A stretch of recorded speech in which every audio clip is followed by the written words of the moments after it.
Bonjour frères et sœurs, bienvenue de retour dans nos efforts de mieux comprendre la Bible, de connecter l'ancien avec le nouveau, de voir comment la révélation de Dieu se complète, que c'est vraiment une seule belle grande idée, un seul message extraordinaire, un seul Dieu. Bien sûr, il faut toujours faire attention quand on regarde cette notion-là, surtout en rapport avec certains sujets, comme le sujet de l'aide sociale ou qui s'appelle le social justice, c'est l'idée qu'on doit faire du bien dans la société. Et bien sûr, on va axer ça sur l'Ancien Testament parce que ça en parle très peu dans le Nouveau, cette idée de faire du bien à la société.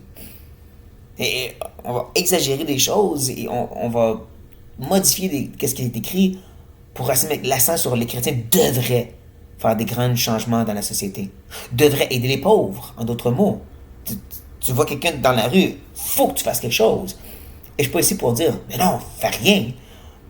Mais pour dire, est-ce qu'on est réellement appelé à devoir faire quelque chose? Que tu dois aider quelqu'un qui est dans la rue? Oui, oui, l'amour du Seigneur nous presse, mais est-ce que c'est toujours donne-leur de l'argent? Est-ce que c'est toujours on doit être actif dans la société? Habituellement, c'est basé, comme je dis, sur l'ancien. Je vais regarder un petit texte avec vous.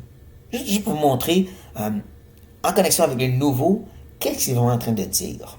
On va faire des liens avec l'ancien et le nouveau.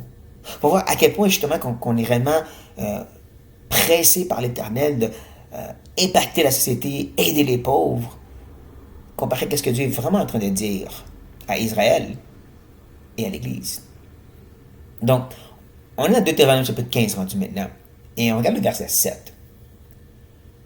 S'il y a chez toi quelqu'un indigent entre tes frères, dans l'une de tes portes, au pays que l'Éternel ton Dieu te donne, tu n'endurciras point ton cœur, et tu ne fermeras point ta main devant ton frère indigent. Mais tu lui ouvriras ta main, et tu lui prêteras de quoi pourvoir à ses besoins. Et c'est là que les gens sont rapides à dire, tu vois, dans les portes de ton pays où tu habites maintenant. Moi, j'habite à Montréal, dans la ville de Montréal, au Canada. Donc, tu vois des gens en besoin, faut que tu aides, c'est marqué ici. Ferme pas ton cœur. Attends une seconde. Il y a une petite phrase qu'on semble oublier. Il dit tes frères. Il répète tes frères. Pourquoi? Parce que le pays d'Israël, c'était pas des étrangers qui vivaient ensemble. C'était toute une famille. La famille d'Israël. La famille de Dieu. C'était toute une famille spirituelle. Même s'il y avait beaucoup de rébellions, beaucoup qui ne suivaient pas vraiment l'Éternel, c'est quand même l'idée qu'Israël était une nation de la même foi. Quand il parle de vraiment aider tes frères, il est littéral, mais quand tu transfères ça au Nouveau Testament, ben, Paul qui le dit, justement, on devrait faire du bien autour de nous, mais premièrement, à la famille de Dieu. Premièrement, ton investissement devrait être auprès des gens qui sont autour de toi, dans ton église. Dans l'église, la grande église, l'église universelle, les autres frères et sœurs autour de toi. C'est plus à ça qu'on devrait penser quand on pense à de ne pas fermer nos cœurs, puis d'ouvrir nos mains, premièrement avant tout, ici. Pas fais-le dans la grande ville où tu es. Premièrement avant tout, commence par ton église. Commence par les gens autour de toi. Est-ce que tu connais leur situation? Est-ce que tu sais à quel point combien il y en a qui ont peut-être dans le besoin présentement? Ou t'es-tu plus axé sur les gens dehors? Ceci encore, ça ne veut pas dire qu'on ne devrait pas aider, mais ce que moi je mentionne ici, c'est on n'est pas pressé et obligé de dire tu dois les aider. C'est pas nécessairement ça l'appel que Dieu donne, c'est plus prenez soin de vous. Donc, c'est bon de garder en tête justement que l'appel principal, c'est la famille qui est en Christ. Et que oui, on peut démontrer cet amour qu'on a, l'amour du Seigneur qu'on a par s'aimant les uns les autres. C'est la première façon qu'on montre l'amour du Seigneur, c'est seulement entre frères et sœurs, dans la foi. Puis oui, ensuite, c'est auprès de la société, mais de mettre trop de pression, trop d'accent sur société peut perdre de vue qu'on ne prend pas soin les uns des autres.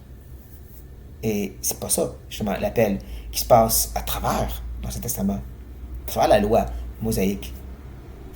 Et une autre chose aussi que je trouvais vraiment intéressant.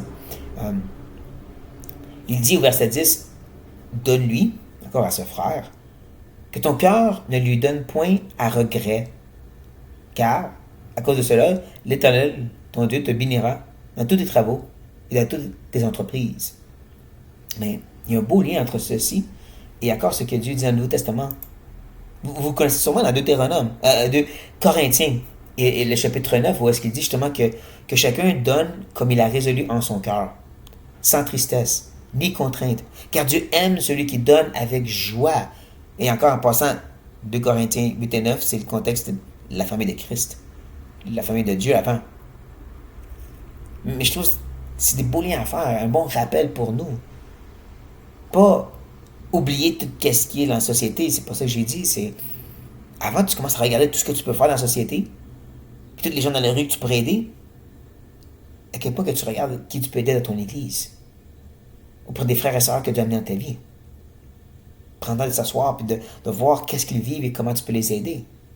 Parce que c'est ça, l'appel première, autant dans l'Ancien, quand il parle de la société. Donc, je ne pourrais pas avoir été trop troublant, mais plus que vous avez ramené à raisonner un peu plus et vous ramenez vos cœurs vers vos frères et sœurs. Sur ça, frères et sœurs, soyez bénis.